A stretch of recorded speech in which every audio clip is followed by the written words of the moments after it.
Ele nos dá de podermos estar aqui. Eu falo que aqui é o lugar que eu me sinto em casa, porque nós somos todas lavadas e regeneradas no sangue de Jesus, então somos da mesma família.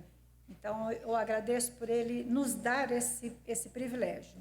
Agradeço a Deus pela vida do meu esposo, meu companheiro, está ali no cantinho ali, né, sempre apoiando o ministério, me dando força e apoio para estar com as irmãs, seja de modo presencial ou seja no modo virtual. Agradeço imensamente a igreja, na pessoa do pastor Henrique e da Carol. Eu gostaria de agradecer toda essa equipe que certamente fez um trabalho de excelência, né? Eu falo isso porque eu vi isso acontecendo, acompanhamos o trabalho e realmente me encantou ver essa excelência. A gente percebe muito claramente que o motivo não é outro que não seja amor a Deus. Então, agradeço muito a cada uma de vocês que trabalharam e cooperaram, né, para que a gente pudesse estar aqui. E agradeço também todas as pessoas as quais não aparecem diretamente, mas de alguma forma estão envolvidas para que esse evento acontecesse. E claro, agradeço a cada uma de vocês, que, como a Carol disse, muitas deslocaram também, né, de longe, estão aqui para ouvir o que Deus tem para dizer ao seu coração. Então, que Deus possa abençoar a sua vida, abençoando a minha com a instrumentalização de uma exposição, né, de palavra que seja fiel a Ele e que assim juntas nós possamos nos edificar mutuamente. Lembrando que a palavra, antes de ser para vocês, certamente é uma palavra que ministra diretamente ao meu coração. Temos aí a proposta, né, são 3 palestras que nós estaremos trabalhando e a ideia é desenvolvermos os temas. Eu procurei trabalhar esses temas linkados, né, um com o outro, para que a gente pudesse ir fazendo uma construção prática, no sentido de que a gente possa realmente, como a Carol orou e pediu, colocar isso em funcionalidade, sobretudo no nosso lar, mas vale para expansão, né, da nossa vida prática cristã. Então, a gente começa aí pela identidade da mulher em Cristo e a sua vida no lar. Por que esse tema? Porque eu acho que, em primeiro lugar, nós precisamos saber quem nós somos de fato e de verdade no aspecto bíblico. Porque quando você realmente consegue se conhecer na perspectiva bíblica, então é automático você desenvolver o seu processo de santificação de modo coerente com quem você é. E se porventura você observar ao longo das nossas falas que você é cristã, mas você não está desenvolvendo um processo de santificação coerente, a ideia é essa, é que a gente comece essa transformação hoje, que foi também a oração da nossa irmã Carol. Então, eu gostaria de começar aqui, né, usando aí até o exemplo do Senhor Jesus Cristo, lançando perguntas, tá? Então, qual é a pergunta inicial que eu gostaria de fazer para você? Quem é você? Quem é você? Você sabe quem você é? Normalmente, quando nós nos deparamos com esse tipo de perguntas, primeira coisa, assim, algumas, né, vem à nossa mente. Eu sou casada, participo de tal igreja, sou cristã, sou cantora, sou funcionária, sou solteira, sou estudante. Geralmente a gente traz essas informações, né? Quando nós pensamos nessas informações dessa forma, será que responde a quem eu sou? Ou será que responde o que eu faço? Né? Então, acho importante a gente pensar, eu sou casada, não é? Então, acho importante a gente pensar quem de fato eu sou. E a ideia é a gente realmente carregar hoje o conceito da nossa identidade verdadeira. E a nossa identidade, ela só é verdadeira se ela estiver pautada no que a Bíblia diz e não no que a sociedade diz.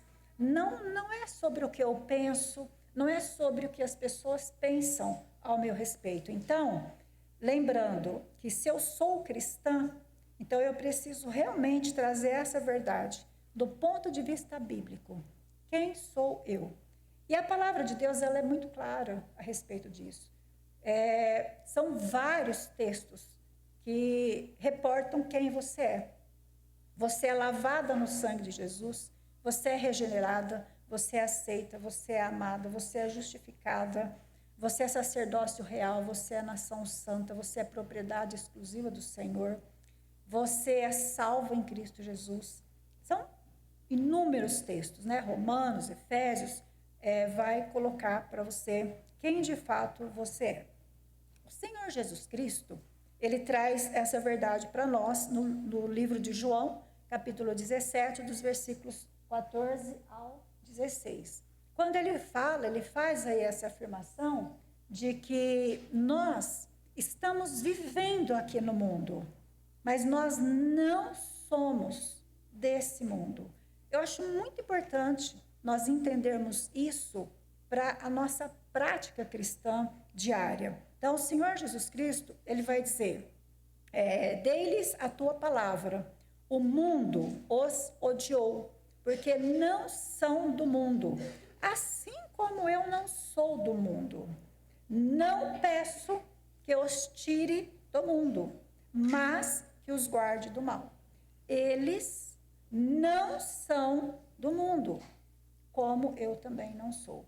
Então, acho importante você pensar que nesse momento o Senhor Jesus Cristo está fazendo uma oração. Se vocês forem continuar o texto, vocês vão observar que inclusive ele ora por mim e ele ora por você. Porque ele fala, eu me refiro não só a estes que estão aqui comigo, mas a todos quantos vierem a crer. Ou seja, você está incluído aí. Então, um segundo ponto que a gente pode começar a pensar é esse: você está aqui, mas você não pertence a esse mundo. Então, vê se é coerente. Se eu não pertenço, se eu não sou do mundo, quem está dizendo isso é o próprio Senhor Jesus Cristo. Se é coerente eu viver como uma pessoa do mundo. Entende? E às vezes a gente pode, falar assim, mas eu não vivo como uma pessoa do mundo. Olha como eu me visto. Olha como isso. Olha, eu não vivo como uma pessoa do mundo. Nós vamos ver isso no decorrer da nossa apresentação aqui hoje. Então, o que nós precisamos entender é, sim, existe uma tensão. Existe uma tensão. Que tensão é essa? Nós estamos aqui, esse mundo é um mundo caído. Nós ainda estamos na presença do pecado. Então, se nós ainda estamos na presença do pecado, se nós ainda somos afetados por esse pecado, se nós temos uma mente corrompida, o que acontece? Certamente, se você é uma pessoa normal, você enfrenta muitos desafios no seu dia a dia.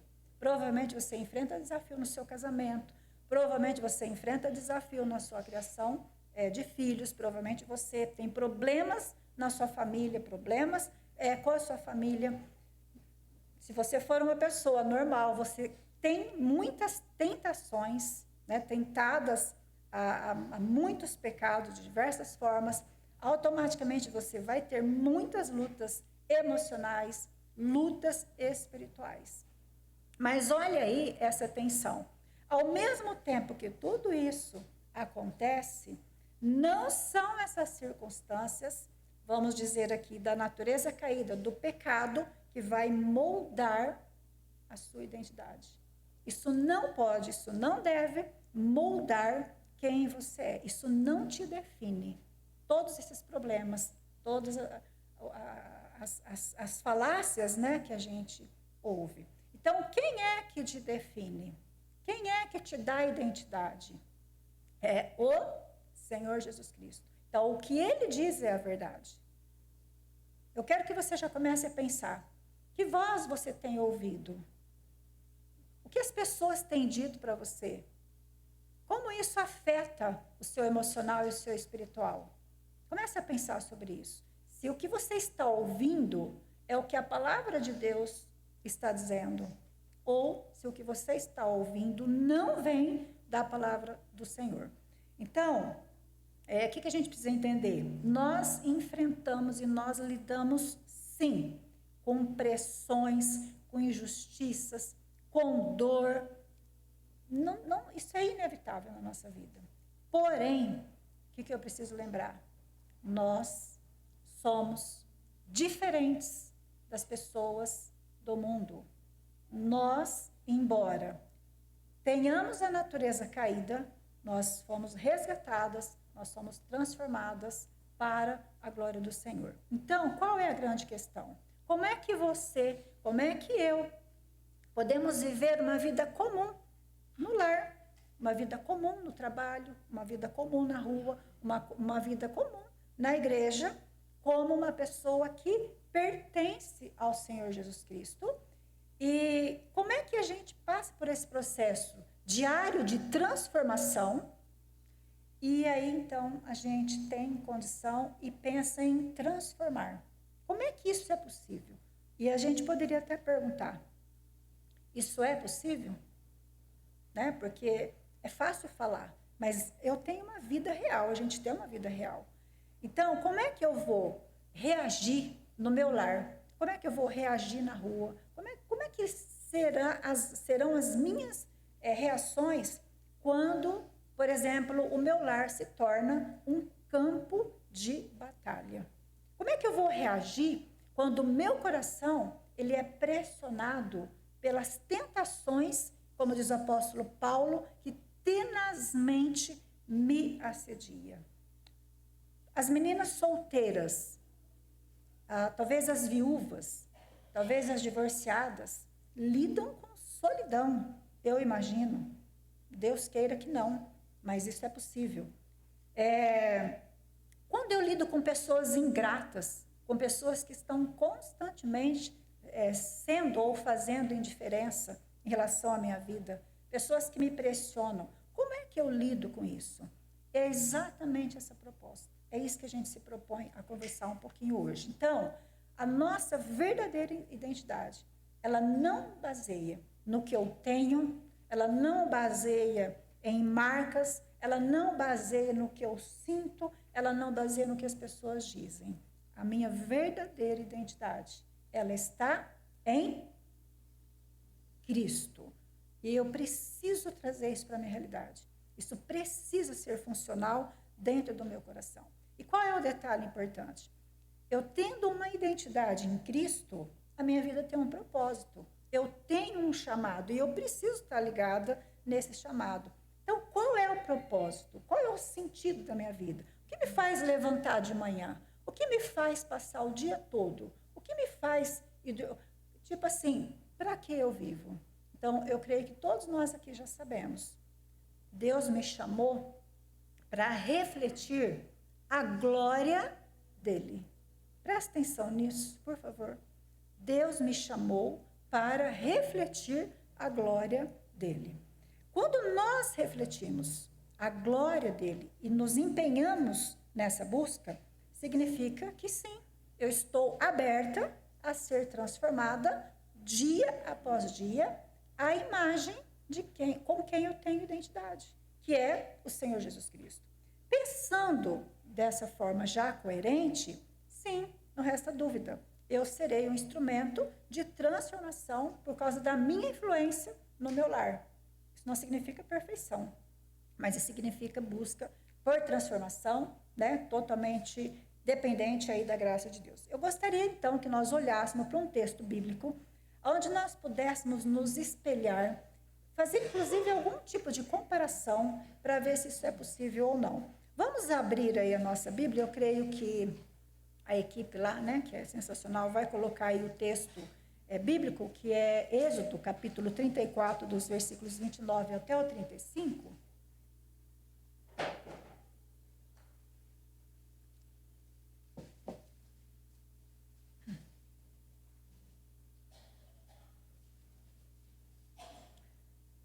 Ok?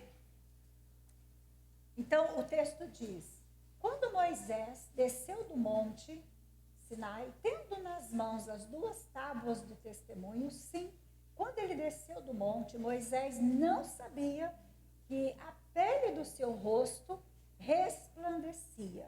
Depois de Deus ter falado com ele, quando Arão e todos os filhos de Israel olharam para Moisés, eis que a pele do seu rosto resplandecia e ficaram com medo de chegar perto dele. Então Moisés os chamou. Arão e todos os chefes da congregação foram até ele e Moisés lhes falou. Depois vieram também todos os filhos de Israel, aos quais Moisés ordenou tudo o que o Senhor lhes havia falado no monte Sinai. Primeiro, quem é? Eu vou terminar. Quando Moisés acabou de falar com eles, pôs um véu sobre o seu rosto. Esse trecho é importante, a gente vai passar por ele. Primeiro ponto. Eu olho, às vezes, para os homens da Bíblia e falo assim, não, mas esses aí são homens da Bíblia, tá? Não, vamos buscar uma identidade aí, vamos buscar uma identificação. Quem era esse rapaz aí, o Moisés? A gente sabe que o Moisés, ele era igualzinho eu e você, e talvez se a gente pudesse fazer isso, não do ponto de vista bíblico, mas de modo pecaminoso, falar que ele era até um pouquinho pior. Por que eu falo isso? Eu quero crer que ninguém aqui tenha matado alguém. Vontade eu acho que já até sentiram, mas eu acho que ninguém matou. E se matou, não fala, tá? Mas Moisés fez isso. Obrigada. Valeu. Moisés fez isso. Ele tinha matado, lembra? Ele já tinha matado um egípcio. Então, a gente pode dizer que ele era um assassino, tá? Ele já tinha esse perfil. Ele era um rapaz iradinho, né? Se vocês forem ver e acompanhar a trajetória desse sujeito, gente, qualquer coisinha ele tá, né? Batendo. O senhor diz, coloca o cajado, manda o cajado na roda. Iradinho, tá? Então, vê se tem alguma identidade aí. E ele era inseguro. O Senhor chama. Ah, mas quem vai comigo? Ah, mas, entende? O tempo todo ele está questionando. Né? Ah, mas eu sou isso. Mas insegurança o tempo todo. Identifica? Parece? Lembra? Alguém? Bom, agora olha o que acontece com esse homem pecador. Igualzinho eu. Acho que você não. Mas vamos pensar. Esse homem pecador. Ele sobe ao monte, ele fica ali 40 dias, ele fica ali 40 noites. Aonde? Na presença de Deus. Conversando com o Pai. O Pai está dando ali para ele os mandamentos. Aí ele está ali, está batendo papo, conversando, desce. Por exemplo, como se eu estivesse numa região aqui um pouco mais alta, se tivesse, né, como a gente subir, está lá, vocês, todo mundo aí, quando ele desce. Quando ele desce, o que o povo vê? O que o povo observa? Aquele assassino? Ah, esse aí é o assassino, esse aí... É isso que o povo vê? Não, gente, não é isso. O povo até se afasta, tem medo, estremece. É uma imposição de respeito, de honra, que eles nunca fizeram isso. Por quê? Quem eles estão vendo? O que eles estão vendo? A glória de Deus. O rosto dele brilhava. Por quê? Porque ele estava na presença do Senhor. Vocês conseguem imaginar isso? Então, o que a gente observa? Que a glória de Deus, sim, ela era refletida através do rosto, do semblante de Moisés. Inclusive, ele tinha até que colocar o véu. Por isso que eu falei que aquela parte é importante. Daí ele subia, ele falava, ele tinha que colocar o véu. Tamanho, resplendor da glória de Deus através da vida dele. Agora, o que eu preciso entender? Essa glória que ele tinha ali, que ele apresentava, ela era temporária. Tá claro isso para você? Ela era temporária. Cleo, E o que é que eu tenho com isso? Aonde que eu entro nisso? O que acontece? Nós estamos desde o início dizendo, a nossa identidade está em Cristo Jesus. Isso significa que a sua glória, a minha glória, ela é superior à glória que Moisés refletia.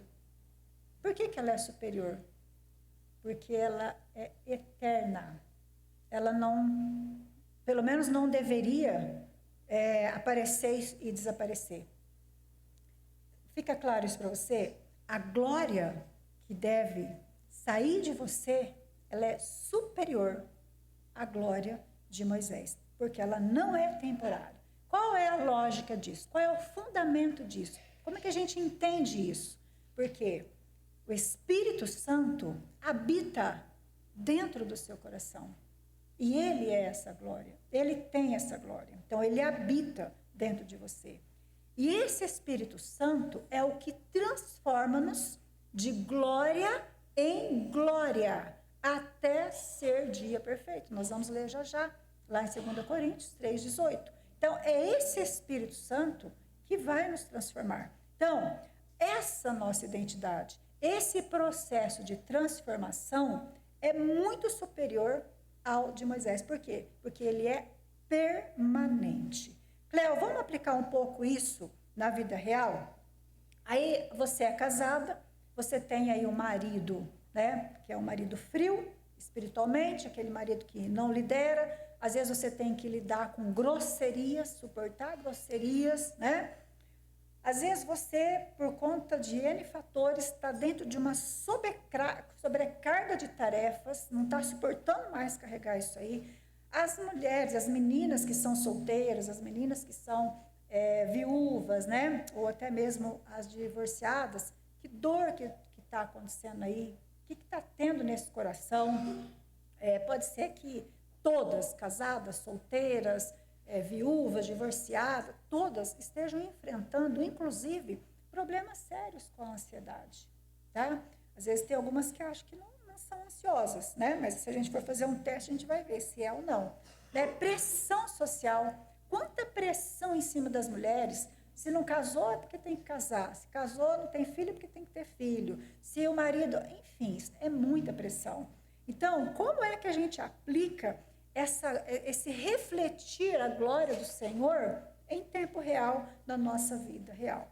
Nós estamos, eu creio que todas nós temos enfrentado tentações em relação à ira, né, como Moisés, frustração, desânimo, derrota. E claro, com tudo isso, a gente desenvolve no nosso coração, né, se é que já não está ali, as paixões ilícitas. A gente começa, né, a acreditar que aquilo que Deus não tem para mim é o que vai me fazer feliz. Então, isso é sério. Agora, eu pergunto, nessas situações, nesse contexto que eu estou apresentando aqui, é realmente possível você refletir a glória de Deus, sabe, no teu dia a dia, né, na tua vida real? É possível?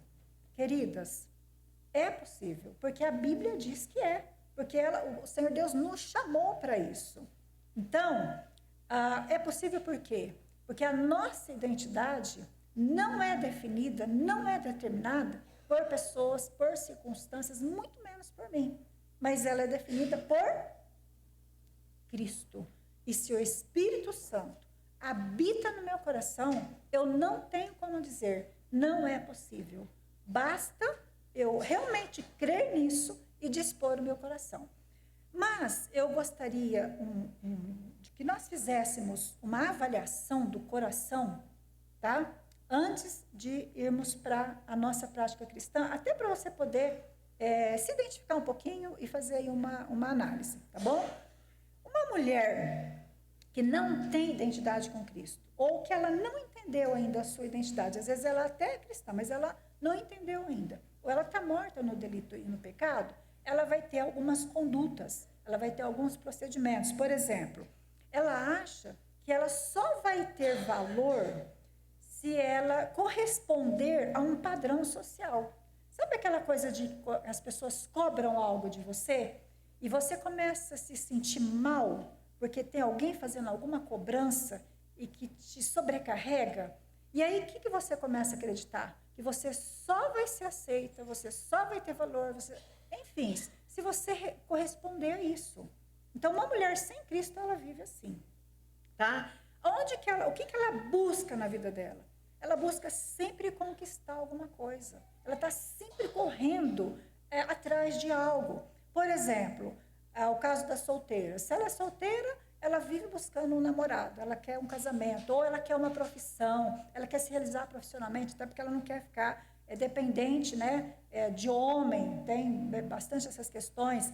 Se ela é casada, recém-casada, né, tem um tempo de casamento, ela acha que ela só vai ser feliz, realizada, completa, se ela tiver um bebezinho. Ou seja, essas circunstâncias, coisas, pessoas se tornam a razão da vida.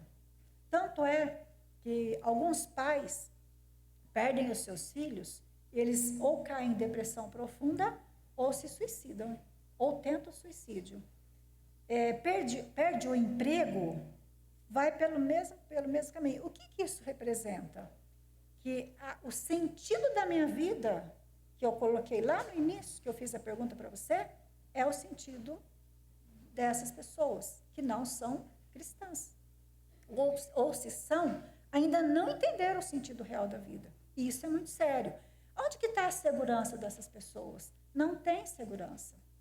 Por que não tem segurança? Porque o tempo inteiro ou tem medo de perder o que conquistou, se conquistou, ou então tem medo de não alcançar o seu objetivo.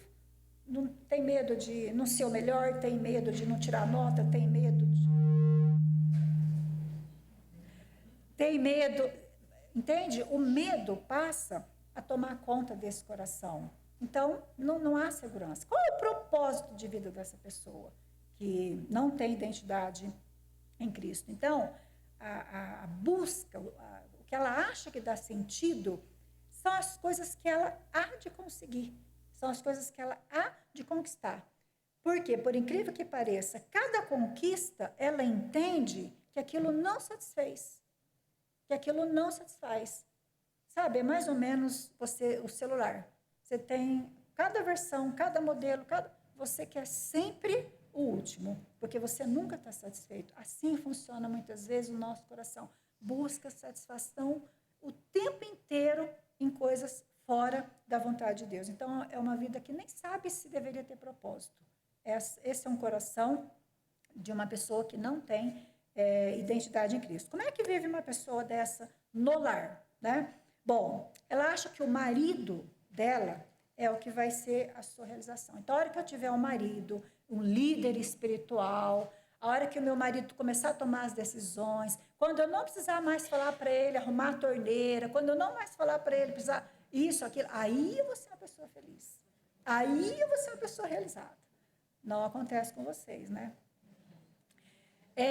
Às vezes acontece que ela esquece, ela fala, não, o marido não vai dar certo. Mas aí o que ela faz? Ela projeta isso para os filhos. Ou ela vai querer um filho perfeito, um filho, né, dentro de um padrão, ou se ela não tem filho, ela vai falar, não, eu já casei, tipo a Raquel, né? Eu já casei com a pessoa que eu amo, já está tudo certo, mas agora eu tenho que ter filho.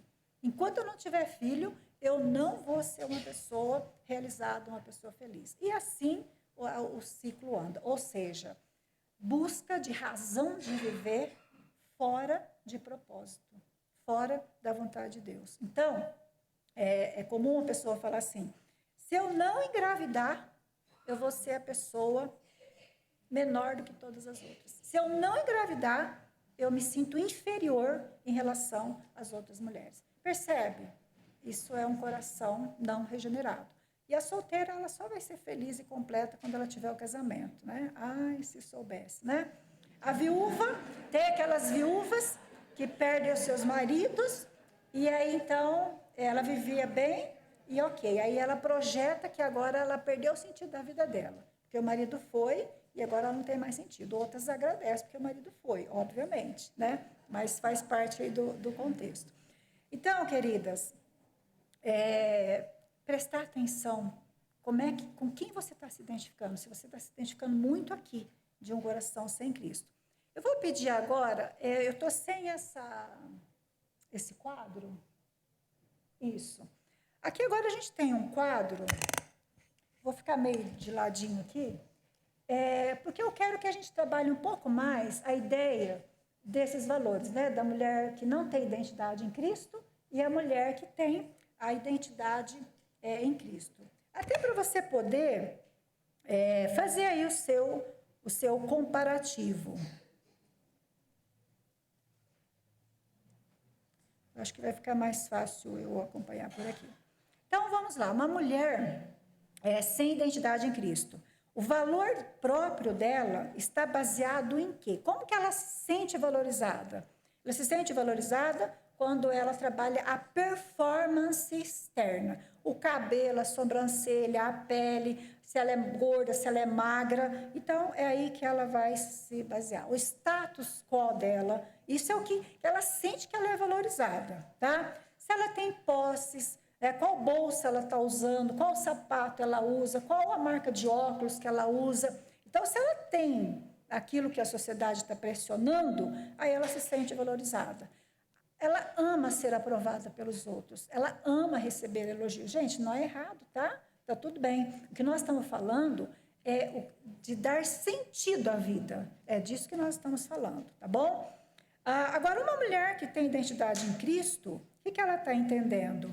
Que ela é acolhida, ela é amada, ela é aceita, ela é perdoada, ela é regenerada, ela é lavada no sangue do Cordeiro, ela é justificada, ela é filha do Altíssimo. E ela está muito satisfeita com isso, independentemente se ela é gorda, se ela é magra, se ela é rica, se ela é pobre, se ela é viúva, se ela é casada, se ela é solteira, se ela tem, se ela não tem filho. Tá clara essa ideia para você? Tem os textos aí, né? O que ela busca, a mulher que não tem identidade em Cristo? É o que eu falei anteriormente, ela está o tempo inteiro correndo atrás de conquista, de reconhecimento, de prazeres, de busca. Sabe aquela coisa que cansa, que te desafia todo momento? E uma mulher que tem identidade em Cristo? Ela busca conhecer a Cristo, viver para a glória dele. Queridas, sabe aquela ideia assim? Você acorda de manhã e você pensa assim, qual é o sentido da minha vida? Para que eu vivo? O que eu estou fazendo aqui? E aí você já tem a resposta. Eu sou cristã, minha identidade é em Cristo, eu vou viver o meu dia hoje com meu marido, com os meus filhos, no meu trabalho, no trânsito, onde eu for, para agradar ao Senhor, para a glória dele. Entende? Esse é o meu prazer. Isso é uma mulher cristã. A mulher que não tem identidade em Cristo, ela confia em coisas frágeis, coisas passageiras, dinheiro, aparência pessoal, vive com esse medo todo, essa inconstância, ansiedade tomando conta, assim, a flor da pele. Agora, uma mulher que tem identidade em Cristo, ela tem uma rocha inabalável. Ela vai passar por problemas, ela vai passar por dificuldades, ela vai, mas ela sabe em quem ela confia. Nos relacionamentos, é uma questão de comparação e dependência emocional o tempo todo. O marido da outra é melhor, ou às vezes ela até mesmo se acha melhor do que o próprio marido, sabe? Por quê? Porque não tem referência.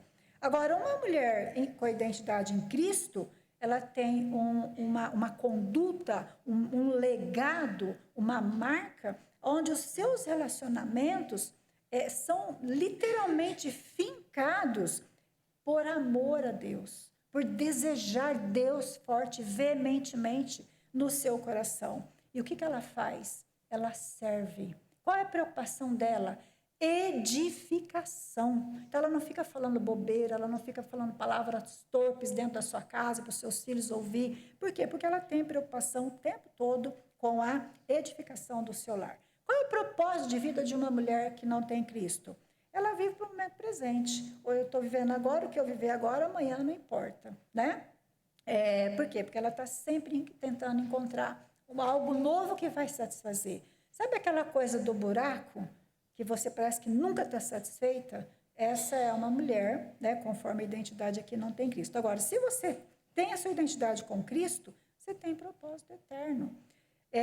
De acordo com 1 Coríntios 10, 31, se você, lembra, quer comais, quer bebais ou façais qualquer outra coisa, fazei tudo para a glória de Deus. Você vai lavar um copo, você vai lavar uma louça, você vai trocar uma fralda, você vai estudar para a prova, você vai prestar um vestibular. O que você tiver intencionalidade em fazer, você vai fazer com a intencionalidade de glorificar a Deus naquilo que você está fazendo. Então, não é sobre você, não é sobre o outro, mas é sobre com quem é a sua identidade, é com quem te define. Esse vai ser o propósito de uma mulher cristã.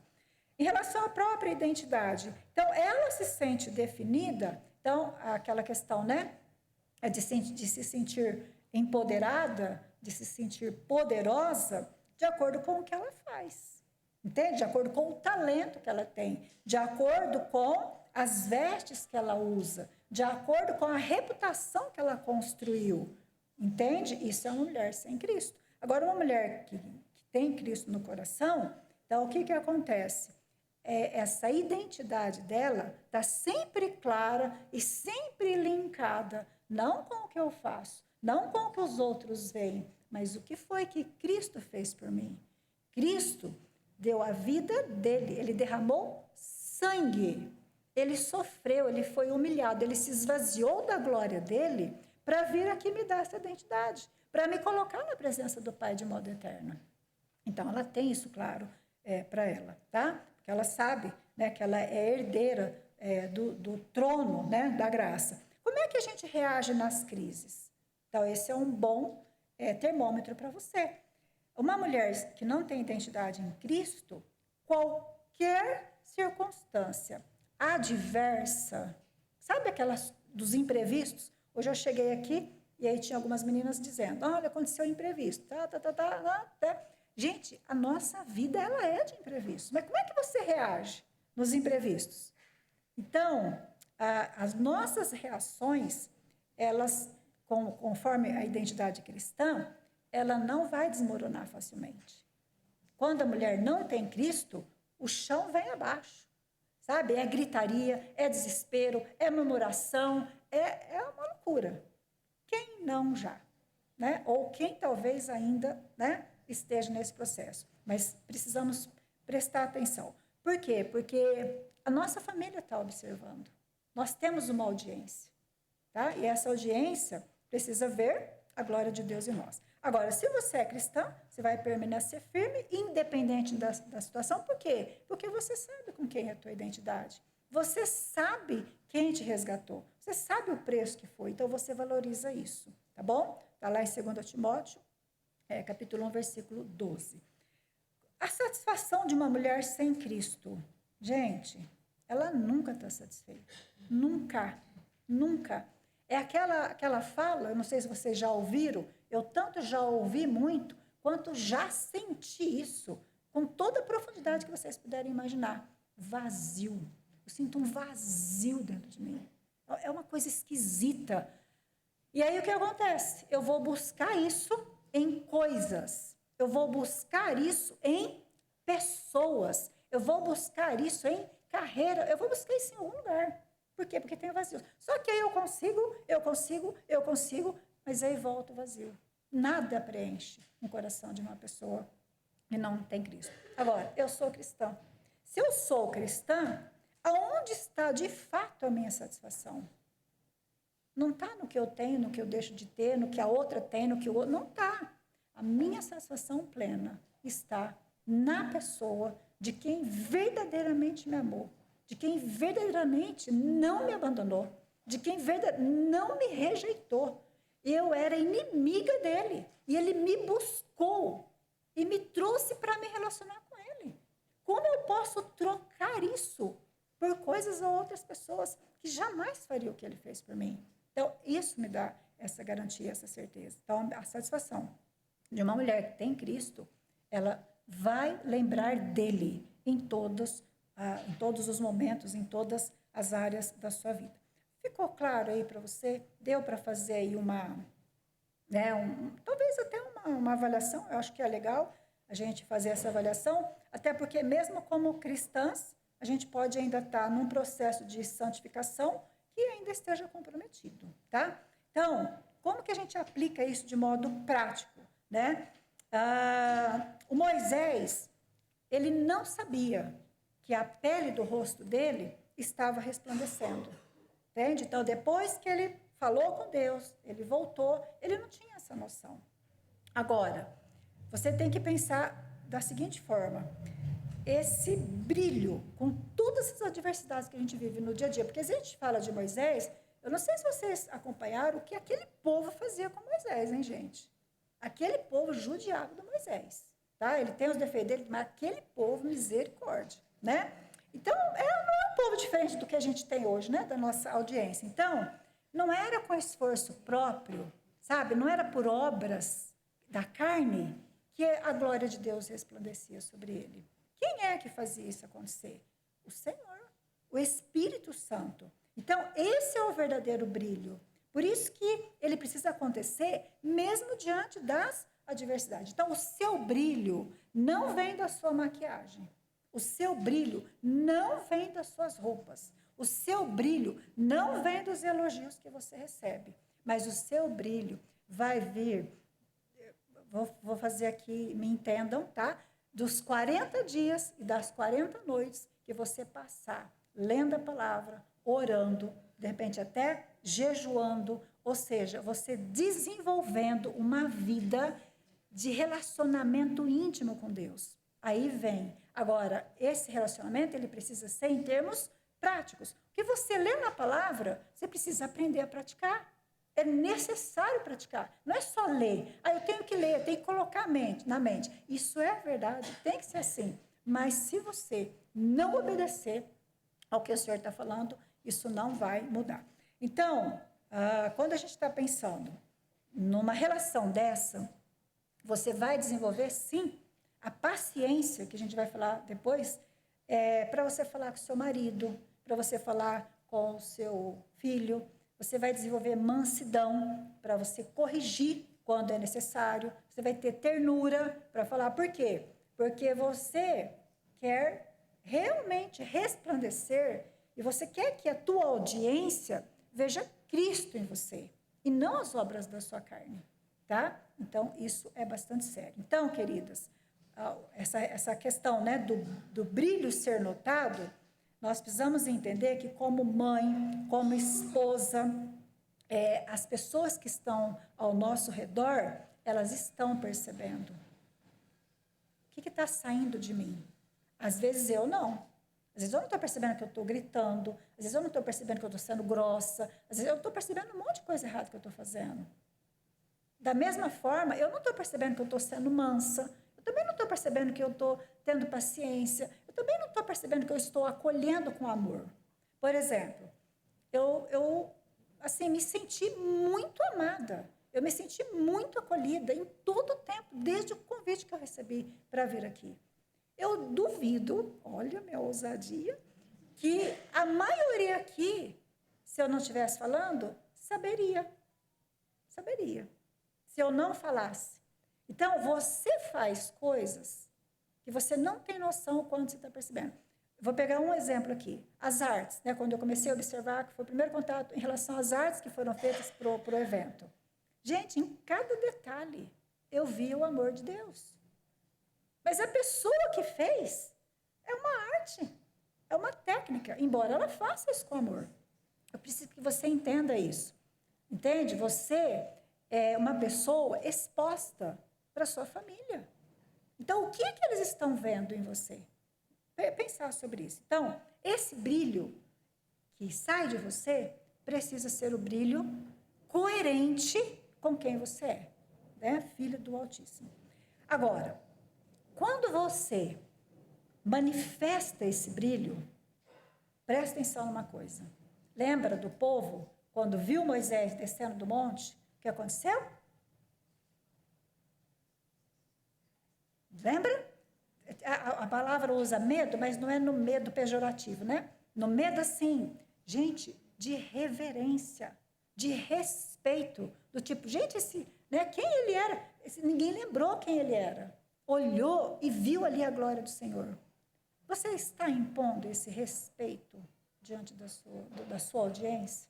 As pessoas olham para você e reconhecem a glória de Deus na sua vida, na sua prática, nas suas atitudes. Então, a glória de Deus em você, ela sim, ela impõe respeito. Então, mesmo que seja no silêncio, lavando uma louça, fazendo uma refeição, mesmo que seja na simplicidade, sem você ficar alardeando isso. Procure refletir a glória de Cristo, porque é nessas atitudes que pessoas que estão em pecado, elas vão se sentir confrontadas pela sua atitude e muitos podem, inclusive, ser levados ao arrependimento. E aí, não tem lugar. Qualquer lugar que você estiver, a glória do Senhor será refletida na sua vida. Então, queridas, o rosto de Moisés brilhava por tempo determinado. Você e eu temos o Espírito Santo dentro de nós. Agora eu quero ler 2 Coríntios 3,18, que eu coloquei lá atrás. Mas todas nós, com o rosto descoberto, refletindo como um espelho a glória do Senhor, somos transformadas de glória em glória, na mesma imagem, como pelo Espírito do Senhor. Isso significa que você reflete a glória de Cristo diariamente, mesmo nas suas tarefas mais simples, como eu já disse anteriormente. Tá? Então, a pergunta que a gente quer responder aqui hoje não é se você está refletindo, tá? Mas o que você está refletindo?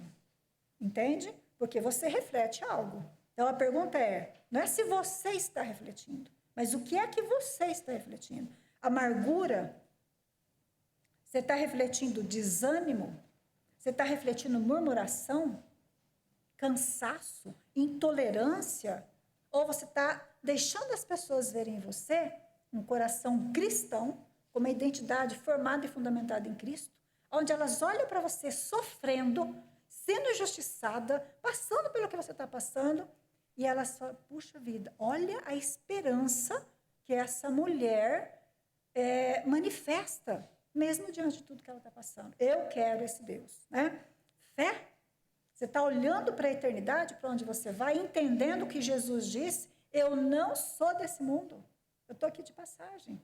Eu estou indo para a glória eterna. Eu não pertenço a isso aqui. Entende? É assim que eu estou. A minha esperança está lá ou eu acho que eu vou ser feliz, realizada aqui? São questões que a gente precisa pensar se nós estamos refletindo ou não. Sou grata pelo que Cristo fez? Como é que está o meu coração em relação a isso? Então, queridas, o espelho, ele não tem luz própria. Tá?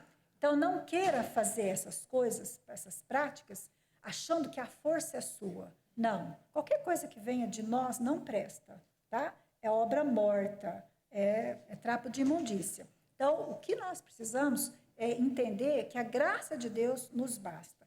E a luz que nós refletimos é porque nós recebemos. Entendam isso? Para você receber essa luz, Cristo pagou um preço altíssimo pela sua vida. Não foi barato. Então, nós estamos nesse mundo sem pertencer a ele. Isso, de fato, é um grande desafio. Por quê? Porque nós somos pressionadas todos os dias. Sim, nós somos feridas todos os dias, praticamente. Nós somos tentadas a ficar olhando para nós mesmas, para a nossa dor, para a nossa mazela. E a gente tem uma tendência de esquecer isso. A minha vida está escondida em Cristo. A minha vida está oculta nele. Nada, nem ninguém vai mudar essa realidade. Eu estou na glória. A 2 Coríntios 5,17 vai dizer exatamente isso. Porque se você está em Cristo, nova criatura é, as coisas antigas passadas, eis que tudo... Eu estou em Cristo Jesus. Nada muda isso. Então eu preciso acreditar nessa verdade. Agora, o que a palavra de Deus nos lembra hoje, apesar de tanta dificuldade que a gente tem? Exatamente isso. Que em Cristo nós temos o nosso rosto descoberto. Lembra do pecado que te separava de Deus, que fazia você inimiga do Senhor, de acordo com Colossenses capítulo 1, 21? Nós éramos inimigas do Senhor. O que aconteceu? O sangue de Cristo, a pessoa de Cristo, tirou esse véu, tirou esse pecado. Então nós não precisamos mais ficar escravas das nossas emoções. Nós não temos necessidade de ficarmos presas no que os outros dizem, no que os outros pensam, seja lá quem for esse outro, tá? Então, a minha história do passado, ela é muito triste. E eu tenho certeza absoluta que a sua também pode ser. Como muitas também podem não ter tido uma história de passado triste. Isso não me define. Não adianta eu querer ficar justificando as minhas dores, os meus problemas emocionais, porque eu tive uma história terrível no meu passado. Não é isso que me define. Quem me define é o Senhor Jesus Cristo. Então, o véu foi retirado, tá bom? E nós fomos libertas. Agora, fala para mim, para que você foi liberta? Por que Cristo morreu por sua vida? Qual é o sentido disso? Para você refletir a glória dele. Para você apresentá-lo para os seus familiares. Para você representá-lo. É mais ou menos isso. Você precisa ser o reflexo de Deus lá na sua casa. Então, isso significa que a nossa identidade não é de vítima. Nós não somos vítimas, porque nós fomos transformadas pelo Espírito Santo. Não importa se você é casada, se você é solteira, se você é viúva, se você é mãe, não importa quem você é. Se você é uma dona de casa, a sua identidade não está nessas coisas. Ah, eu sou doméstica, morro de vergonha de falar que eu sou doméstica. Como assim? Isso é um privilégio, falar que você administra o seu lar, que você é auxiliadora do seu marido. Isso é um privilégio, porque foi para isso que o Senhor nos chamou. E não importa o que eu faço, onde eu estiver, eu preciso refletir a glória do Senhor. Por quê? Porque eu sou filha, eu sou unida ao Senhor Jesus Cristo. Eu fui chamada para isso, para refletir a sua glória. Então, queridas, a pergunta que fica é, quando as pessoas estão olhando para você, a sua família está olhando para você, o que é que elas estão vendo?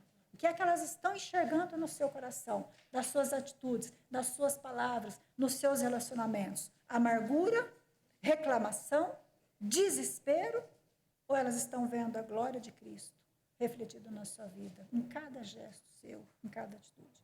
Então, não brilhe por si mesmo. Nós não temos esse poder, mas Cristo habita em nós. Então, o espelho não tem luz própria. E isso acontece comigo, isso acontece com você. Desde que eu, sim, esteja constantemente na presença do Senhor. Como é que eu faço isso? Eu já tenho o Espírito Santo. Então, eu oro, eu estudo a Bíblia. Eu não leio como ritual, pois lá no outro momento a gente vai falar assim, eu não leio a Bíblia por ritual, para cumprir um dever. Eu leio para conhecer o Senhor, para fazer o que Ele pede, o que Ele determina. E eu vou, com certeza, fazer oração. E vou obedecer. Então, se você está nessa constância diante dEle, sim, você pode passar o que você estiver passando. A glória dEle será refletida. Então, que você saia daqui convicta disso. Você não é definida por problemas, mas pela presença do Senhor Jesus Cristo na sua vida. Amém? Eu não sei se eu passei, se eu estou antes do tempo. E aí as meninas me... Estou super, né? Aqui está tranquilo. Eu vou, então, a Carol falou, vou seguir aqui a orientação da Carol. Eu tenho uma dificuldade muito grande em refletir a glória do Senhor em relação ao tempo das palestras, né? Porque quem está comigo no ministério já sabe disso, né? Eu começo a falar, aí eu me empolgo, não é, meninas? Quem me conhece? E aí eu me empolgo. Se eu não ficar atenta ao horário, 2h30, tranquilo. Eu não estou conseguindo aqui, acho que eu perdi o sinal da internet. Aqui. Tem a livraria ali, eu já fui lá. Já dei uma avaliada nas literaturas que tem. Das literaturas que tem lá, só não tem o que você esperava, tá? As outras todas têm. E embora não tenha o que você esperava, tem muito material bom lá. Inclusive, eu já até olhei das palestras posteriores. Acho que todos estão lá. Esse daqui, que eu coloquei ali, Adornadas por Cristo, que é da Nancy DeMoss. Gente, se você quer um auxílio para refletir a glória de Deus sabe, de modo prático, de modo funcional, de modo possível. Esse é o livro. Ele vai te ajudar muito mesmo, de verdade. Eu não estou ganhando nada, tá? Mas eles têm desconto lá. Eles estão dando um descontinho legal lá, tá bom? Você está com um problema no seu casamento, está com dificuldade no seu relacionamento, né? Aqui, Casamento Nota 10. O Dave Merck, tá? Ele acho que você já deve até conhecer, ele é de Atibaia. Ele, a esposa dele, tem vários livros. E assim, pensa, eu vou falar do autor, tá? Que eu conheço, cristão, temente, reverente a Deus, que tem vida. Uma pessoa que tem vida. Então, isso que está escrito aqui é verdadeiramente o que eles vivem. Então, é prático, não é teoria, não é material de gabinete. Vai ajudar muito também. Esse é tudo sobre o que eu falei, né? Se você tem ainda dificuldade, principalmente jovenzinhos, mais adolescentes, não é para eles, tá? Mas tem alguma questão que não está legal para você, sobre quem você é? Está aqui. Quem sou eu? E aí, daqui para frente, você não vai ter mais dúvidas sobre a sua identidade. Esse aqui eu acho legal, porque ele é um devocional, sabe? E ele fala sobre esses 7 princípios para você edificar um casamento piedoso. Na última palestra, se eu não estiver enganada, nós vamos tratar de falar sobre essa questão da piedade. E eu vou, então, conceituar melhor a piedade. E eu creio que se você não tem esse conceito, e quando você passar a ter o conceito, você vai querer ser uma pessoa piedosa, se é que você já não é, tá? E aí, então, seriam os casais, né? Piedosos. Muito bom.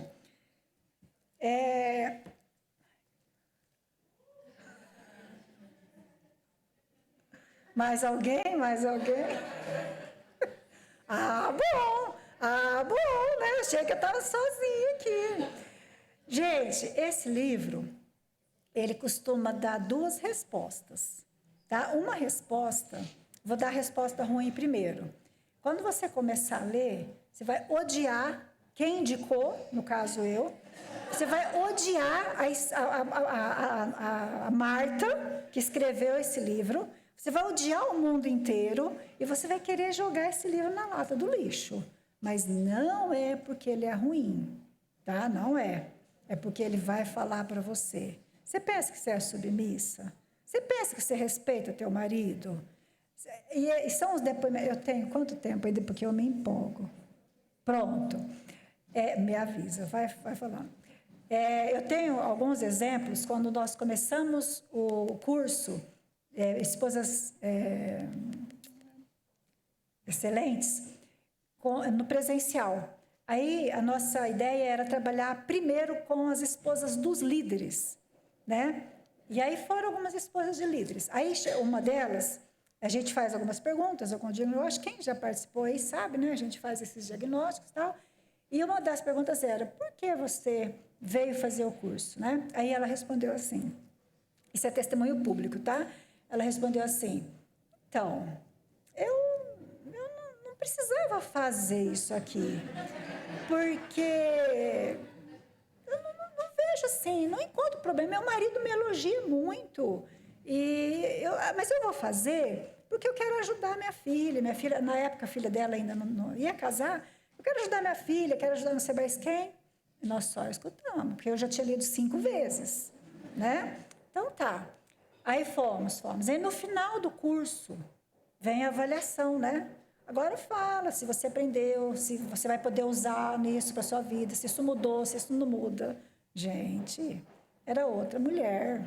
Aí ela falou o quanto ela ficou envergonhada de ter dito o que ela disse. Mas é normal. Já tive pessoas também que começaram a fazer, fez 2 aulas, não voltou mais. E falou mal do curso para todo mundo. Vocês estão me entendendo? E aí, qualquer dúvida, tem umas irmãs aí que já fizeram ou estão fazendo. Então, é um material super recomendado. Eu, sinceramente, acho interessante fazer em grupo. Por exemplo, a Carol, né? Parece que você já tem um ministério aqui, sabe? Se precisar o roteiro, eu envio o roteiro, não tem problema com isso, compartilho.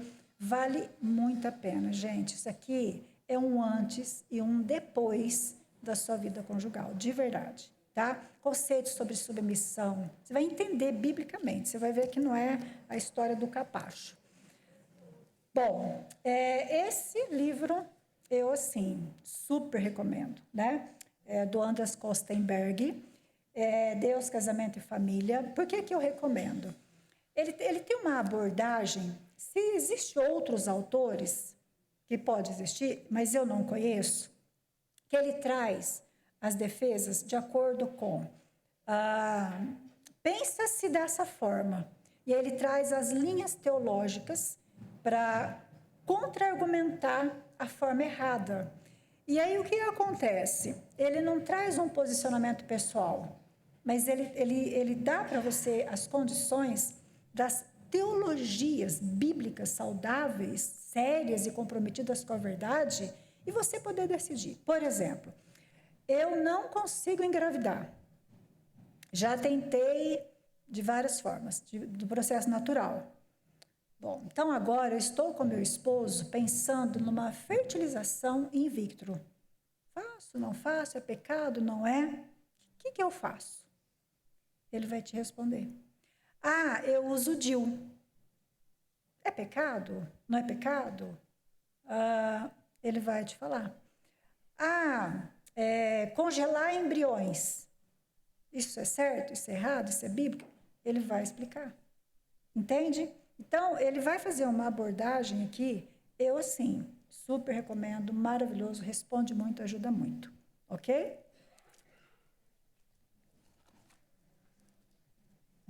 E depois vai ter sorteio.